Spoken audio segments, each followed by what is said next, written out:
A few weeks ago, several of us from First Unitarian or First UU Church of Austin went over to First UU Church of Houston to be there for Susan Yarborough's ordination.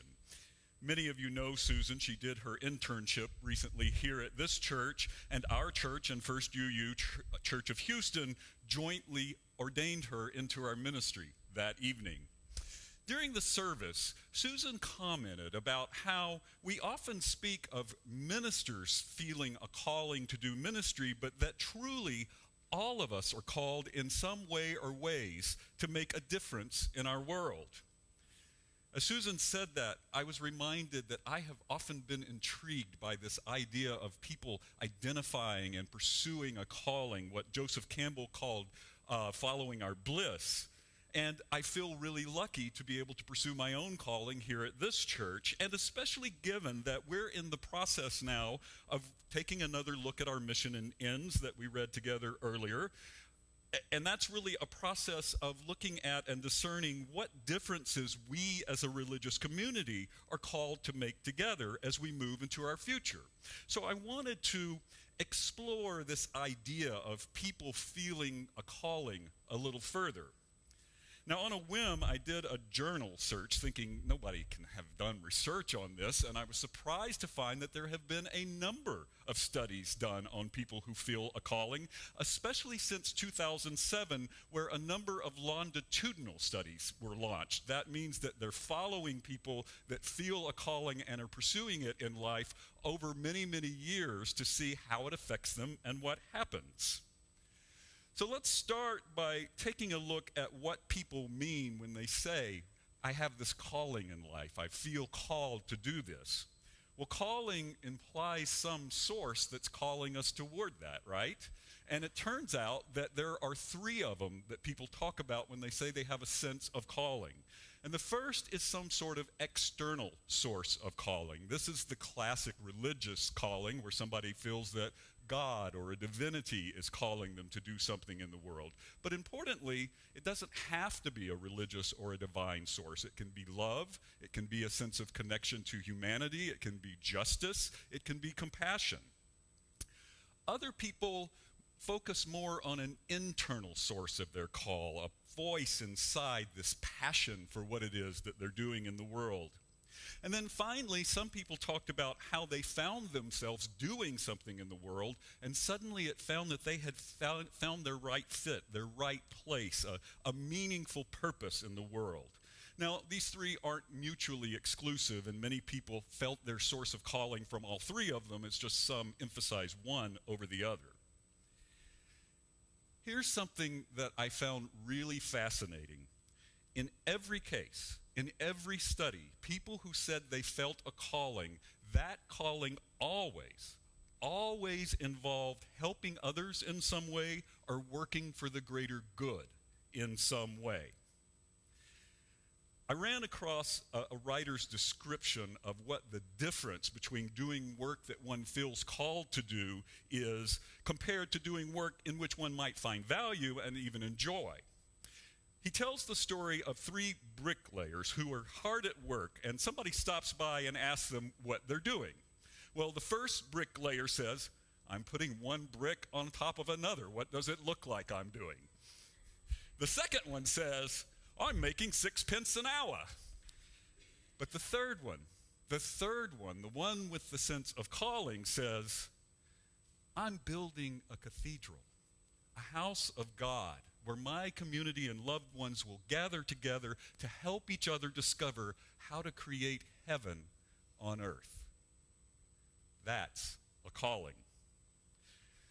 Now, about a third of the people in the studies felt that they were actually doing a paid job that was answering their calling, and another third felt that they were pursuing their calling in other ways outside of their paying jobs. Besides ministry, some example of the strongest senses of calling involve the helping professions, medicine, the arts, writing, music, volunteerism of all sorts, activism and working for justice, environmentalism, teaching, and I love this one, zookeeping. Zookeepers had one of the strongest senses of callings of all of the professions that have been studied. Now, this is a good point for me to admit that I discovered that I have kind of had this romanticized notion about having a sense of calling and what that means. I kind of thought if we could all just discern what we're called to do in our one precious life on this earth, our one tiny blip in the vastness of forever, well then a great happiness and world peace would ensue and all would be well.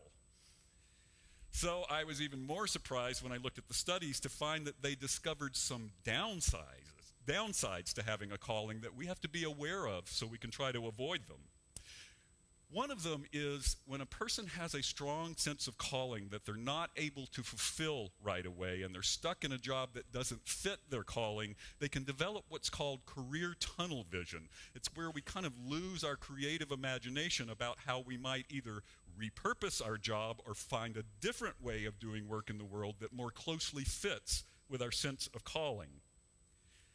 People with a strong sense of calling could also be exploited by other people who would use that sense of calling to overwork and underpay them. And I think this happens in our nonprofit sector sometimes. People with a strong sense of calling could fall into sort of workaholism where they over-identified with their job role to the detriment of the rest of their life. And then they were also more likely to ignore career advice from more trusted and experienced mentors. I want to put one caveat about these studies out there too, and that's that they were done with mostly middle and upper class, mostly white US and German citizens. So it may be harder to pursue a calling with you when you have different cultural constraints or when you're struggling in poverty just to put food on the table. But I found a very hopeful story when I was looking into this. It was on NPR, and it was about a society in Paraguay that was an impoverished society that lived beside a landfill, a garbage dump. And a guy named Fabio Chavez visited this culture, and he felt called to teach the children in this community how to play musical instruments. So he got some instruments donated and they got started, but they couldn't get enough donated instruments, so they started going out in the landfill and picking up pieces of things in the landfill and making their own instruments out of that stuff in the garbage dump. Well, they formed an orchestra that played everything from classical music to their own music to old Frank Sinatra tunes. And a documentary filmmaker found out about this and made a video promo about it, and money started pouring in. People started building schools and building better housing, and they got real instruments, and many of those kids went on to play in some of the most famous and best orchestras in the world. So, a sense of calling, even in that sort of situation, can have surprising and beneficial results. So I talked a bit about the potential downsides to having a sense of calling, and we have to be aware of those so we can avoid them, but it's important to note that following a sense of calling, discerning that calling and putting it into action can benefit us in a number of ways, and that failing to do so may not be so good for us. Here are some of the benefits to people and their workplace that were found in the studies. Greater job satisfaction, and that was true even if the people were pursuing a calling outside of their job. Greater motivation, innovation, and performance on the job. Decreased absenteeism and reduced stress. People got a sense of connection and community if they were working with others on whatever their calling might be, and they made healthier life choices. They expressed greater life satisfaction and a greater sense of meaning in life. And again, all of these were true whether the people were pursuing their calling at their paid job or outside of it in some way. And even folks who had discerned a sense of calling but weren't yet able to be doing it much got these same benefits, though not to as big a degree. And conversely, folks who didn't have a sense of calling, well, they were correlated with increased depression and lower life satisfaction. There was one story that I just loved. It was a woman who was working in a lower level customer relations job at a company, and she had a sense of calling that she wanted to do design work. So she got her boss to let her volunteer for a committee at the company that was doing design work for their website. And she started to experience greater satisfaction in all areas of her job because she was doing that, especially after she convinced them to let this committee help nonprofits design their websites too. So people can repurpose their jobs in order to follow a sense of calling. So it appears more and more that discerning and answering a calling, a sense of what we are meant to do, what differences we are here to make in our one precious life on this earth, our one tiny blip in the vastness of forever, is important and maybe even vital to us as human beings. It's the way we find meaning and satisfaction and beauty in our lives. And I think that is true when we come together as a group also, or as a community, and sometimes even as a society. Now, many of you have heard our senior minister, Meg Barnhouse, talk about how right now we're taking a look at our mission and our ends again. We're going to have some sessions, they've already started, called Courage and Wonder, envisioning our future together. There's one here in the church after the second service today, if you want to go to one. And through these sessions, what we will basically be discerning is what differences in our world we are called to make together as a religious community, and for whom we are called to make those differences. That's what our mission really drives us toward. It's our purpose. It's our communal calling with each other. Now, after these sessions, the board will take what you have expressed as our community's calling toward our future together, and they'll discern whether we might need to add something to the mission or change something, tweak it in some way, or they may discover that the mission is just fine as it is, and that we need to look at changing those end statements that you all read together earlier. Now, as Margaret said, the ends are how we further define and make more specific the elements of our mission. And in fact, a mission is sometimes called the global end. So the ends specify what it would look like to gather in welcoming community together. They tell us how we would know if we're transforming lives and nourishing souls, what differences we would be making. They guide us in what ways and in what areas we want to go about doing justice in our world. Several years ago, I was on the board, and I got to participate in a similar set of sessions and then to observe some other sessions which we used to come up with this mission statement and the ends that we currently have. And I want to share with you that it was such a powerful and moving experience.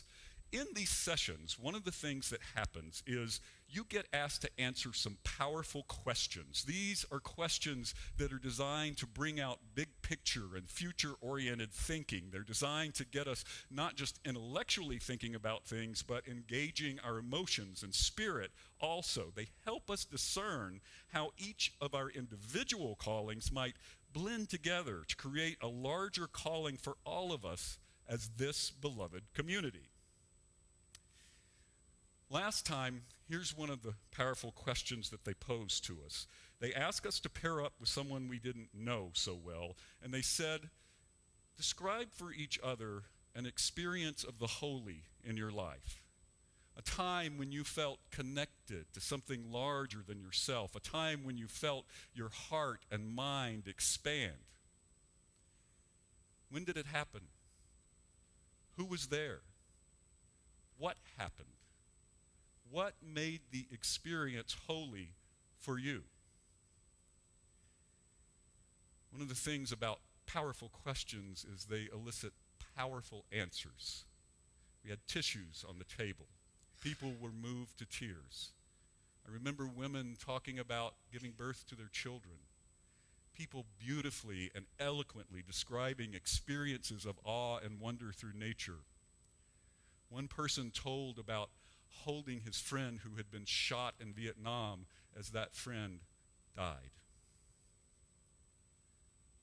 And out of all of this, Because people share these powerful stories, these vulnerabilities, they developed deeper relationships with one another. They got more connected to their religious community. They formed friendships that are ongoing today. And out of all this, we as a community, as a religious community, developed a clear sense of calling, of purpose, of that mission, of those ends that you read together earlier. It's a powerful experience. So I hope you'll think about attending. We are a covenantal community. We don't have a set of creeds or beliefs that we all share. So we make promises to one another about how we will be in relationship with one another. And one of those promises is that we will show up. We need your voices in this process. It's how we do our faith. However you are connected to the church, however long you've been here, if you're visiting with us, you are more than welcome to attend one of these sessions. What a great way to get to know people and this church and to learn about whether it might be right for you, or even better, be a part of pointing it in a direction that you might want to join. I think you'll find that attending one of these sessions will be a spiritual experience, that it may well nourish your own soul and connect you more deeply with this community. And your board has made it easy for you. There's a table in the gallery you can visit after the service and get more information and sign up. I look forward to discovering what religious calling you all as a community will discern together. I feel forever blessed to get to mix my calling with all of your callings. We are blessed to be in this one precious life, answering a call together as this beloved religious community. Courage and wonder, envisioning our future together. Why not sign up today? You are hereby called to do so. Amen.